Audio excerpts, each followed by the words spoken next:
Vós sois meu pastor, ó Senhor, nada me faltará se me conduzis. Em verdes pastagens feliz eu descansei, em vossas águas puras. Pelo sinal da Santa Cruz, livre-nos Deus, nosso Senhor, dos nossos inimigos. Em nome do Pai, do Filho e do Espírito Santo. Amém. Que a graça de nosso Senhor Jesus Cristo, o amor misericordioso do Pai e a comunhão do Espírito Santo esteja com você, meu irmão, com você, minha irmã, com a sua família, porque bendito é o Deus que nos reúne e reúne sempre no amor do seu Filho, nosso Senhor Jesus Cristo. Te saúdo nesta terça-feira da Semana Santa, vivendo esta semana, acompanhando os passos de Jesus em direção à cruz e à ressurreição. Quero desejar que o seu dia seja realmente abençoado, cheio da proteção de Deus, da unção do Espírito Santo. E para rezarmos melhor, ouvindo o que Deus quer nos falar e a Igreja nos ensinar, clamemos a ação e a unção do Paráclito.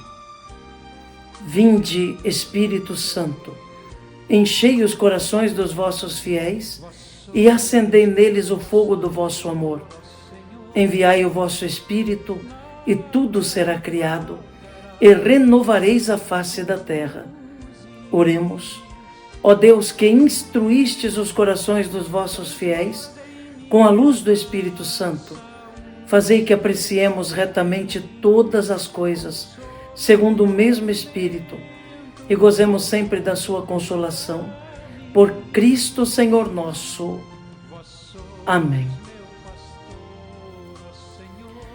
E neste dia 4 de abril, meu irmão, minha irmã, esta terça-feira da Semana Santa, a Igreja, na sua liturgia, nos traz o Santo Evangelho.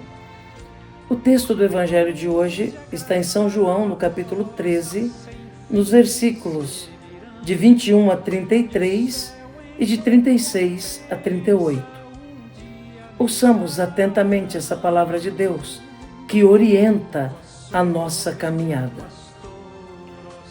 Proclamação do Evangelho de Jesus Cristo, segundo João. Glória a vós, Senhor. Naquele tempo, estando à mesa com seus discípulos, Jesus ficou profundamente comovido e testemunhou: em verdade vos digo, um de vós me entregará. Desconcertados, os discípulos olhavam uns para os outros, pois não sabiam de quem Jesus estava falando. Um deles, a quem Jesus amava, estava recostado ao lado de Jesus. Simão Pedro fez-lhe um sinal para que ele procurasse saber de quem Jesus estava falando. Então o discípulo, inclinando-se sobre o peito de Jesus, perguntou-lhe: Senhor, quem é? Jesus respondeu: é aquele a quem eu der o pedaço de pão passado no molho. Então Jesus molhou um pedaço de pão e deu-o a Judas, filho de Simão Iscariotes. Depois do pedaço de pão, Satanás entrou em Judas. Então Jesus lhe disse: o que tens a fazer, executa-o depressa. Nenhum dos presentes compreendeu porque Jesus lhe disse isso. Como Judas guardava a bolsa, alguns pensavam que Jesus lhe queria dizer: compra o que precisamos para a festa, ou que desse alguma coisa aos pobres. Depois de receber o pedaço do pão, Judas saiu imediatamente. Era noite. Depois que Judas saiu, disse Jesus: agora foi glorificado o Filho do Homem, e Deus foi glorificado nele. Se Deus foi glorificado nele, também Deus glorificará em si mesmo e o glorificará logo. Filhinhos, por pouco tempo estou ainda convosco. Vós me procurareis, e agora vos digo, como eu disse também aos judeus, para onde eu vou, vós não podeis ir. Simão perguntou: Senhor, para onde vais? Jesus respondeu-lhe: Para onde eu vou, tu não me podes seguir agora, mas me seguirás mais tarde. Pedro disse: Senhor, por que não posso seguir-te agora? Eu darei a minha vida por ti. Respondeu Jesus: Darás a tua vida por mim? Em verdade te digo, o galo não cantará antes que me tenhas negado 3 vezes. Palavra da salvação. Glória a vós, Senhor. Que pela palavra do Santo Evangelho sejam perdoados os nossos pecados. Amém. Meu irmão, minha irmã, neste Evangelho desta Terça-feira Santa, somos colocados mais uma vez diante de 2 personagens. 2 personagens que mostram exatamente como não deve ser a vida cristã. Nós ouvimos falar no Evangelho de traição e de negação. Judas representa o traidor. É ele que é denunciado por Jesus como aquele que haverá de traí-lo. Pedro é o negador, que ali, diante do sofrimento de Jesus, da prisão de Jesus, se acovarda. Não tem coragem de assumir uma postura digna de discípulo. A verdade é que a traição de Judas e a negação de Pedro têm o mesmo peso. Quando vemos Judas, nós começamos a perceber até que ponto vai a maldade no coração de um homem, capaz de trair aquele que mais o amava, capaz de virar as costas para aquele que estava disposto a dar a vida por ele, capaz de mentir para prejudicar aquele que mais lhe fez o bem.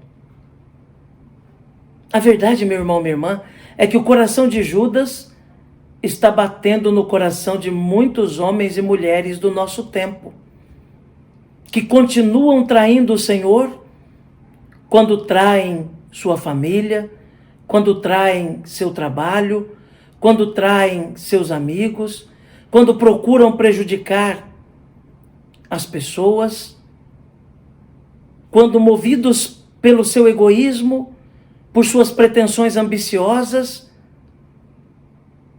e, quem sabe, pela pretensão de ser mais do que os outros, na busca do poder, traem seus próprios irmãos, familiares e amigos.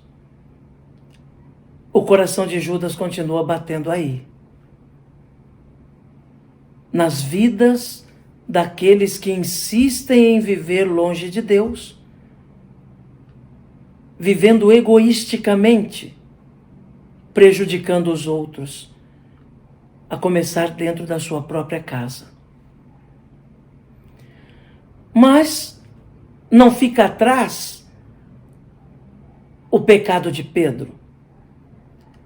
Pedro também traiu, porque negar a Jesus não foi outra coisa senão uma traição também, fruto da covardia, de não estar ainda preparado para assumir todas as consequências do seguimento de Cristo.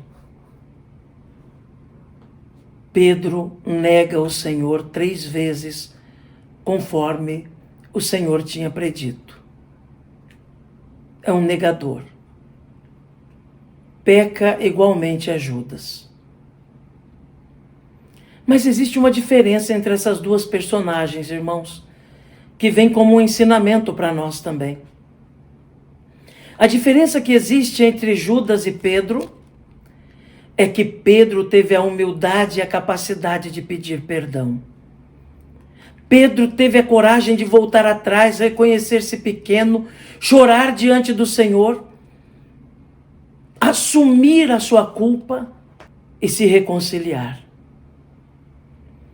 O próprio Pedro depois iria professar a sua fé, dizendo ao Senhor que o amava, ainda que insuficientemente, mas o amava. E aí sim, no fim de sua vida, doou-a com o derramamento do próprio sangue por amor a Jesus. Judas não. Judas, coberto de remorso, mas não de arrependimento, tira a própria vida. Perdeu a oportunidade de reconciliar-se. Também ele receberia o perdão do Senhor se tivesse voltado e pedido perdão. Se tivesse aceitado a reconciliação. A diferença dessas duas personagens, traidor e negador, é que Pedro aprendeu a voltar atrás e buscar a Cristo. Deve ser o exemplo que devemos tomar sempre, tendo a capacidade de mudar de vida e nos reconciliar sempre com o Senhor, para realmente sermos discípulos de verdade. Que Jesus nos ajude, então, a seguir essa palavra e que Nossa Senhora reze por nós. Amém. E o céu em recompensa